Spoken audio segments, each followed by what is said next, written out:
ये जैसे heart blockage है, इसके रीजन क्या होते हैं? तो अगर अपन रीजन की बात करें हार्ट ब्लॉकेज की, तो दो तरह के फैक्टर्स होते हैं। एक तो मॉडिफाइबल रिस्क फैक्टर होते हैं, एक होते हैं कि नॉन मॉडिफाइबल।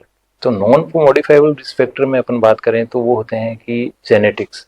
जैसे अच्छा। पेशेंट को फैमिली हिस्ट्री है पहले से, उनके फैमिली में किसी को लेस देन 40 ईयर्स में हार्ट अटैक आया हो या फिर स्ट्रोक हुआ हो, इस तरह की दिक्कत रहती है, तो वो जेनेटिक्स रहती है।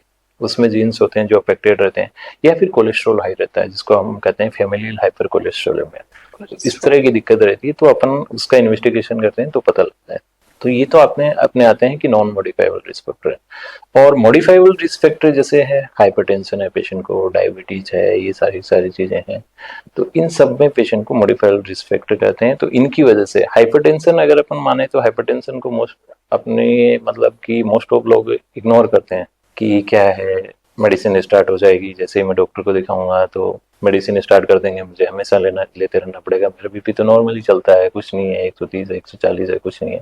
और कभी कभी बढ़ जाता है तब उनको पता लगता है। हाइपरटेंशन में ऐसा है, सिम्टम्स इतने नहीं पता लगते अनलेस अदरवाइज कि वो चेक कराने जाता है तब पता लगता है 150 आ रहा है, 160 आ रहा है, ये सब आ रहा है।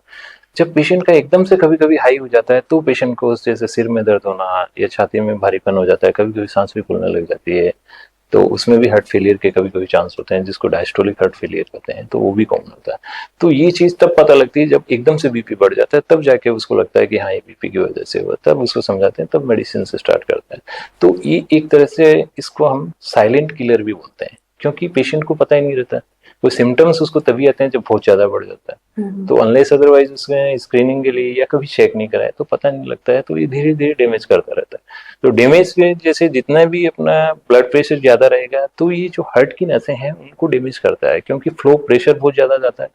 जो हार्ट की नसें होती हैं उनके अंदर इनर लाइनिंग होती है जिसको अपन बोलते हैं एंडोथीलियम। तो जितना ज्यादा प्रेशर जाएगा तो वो डैमेज हो जाएगी, सुपरफिशियल जो सरफेस है वो डैमेज होने के चांस रहते हैं। तो डैमेज होगी तो वहां पे कोलेस्ट्रॉल जो अपने शरीर में जो बॉडी ब्लड में कोलेस्ट्रॉल है जिसको अपन बोलते हैं बैड कोलेस्ट्रॉल, अच्छा, गुड और एलडी, बैड दोनों होते हैं। दोनों होते हैं।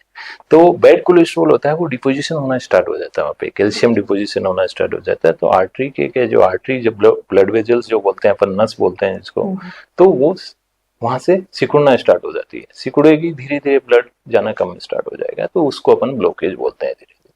तो हाइपरटेंशन में ऐसा होता है। इसके अलावा जो कुछ रिस्क फैक्टर होते हैं, जैसे लाइफस्टाइल मॉडिफिकेशन नहीं कर रहा है, या फिर जैसे स्मोकिंग है, ये भी एक रिस्क फैक्टर होता है जो बहुत जाता है, स्ट्रेस है वो भी एक रिस्क फैक्टर है, इन सारी चीजों।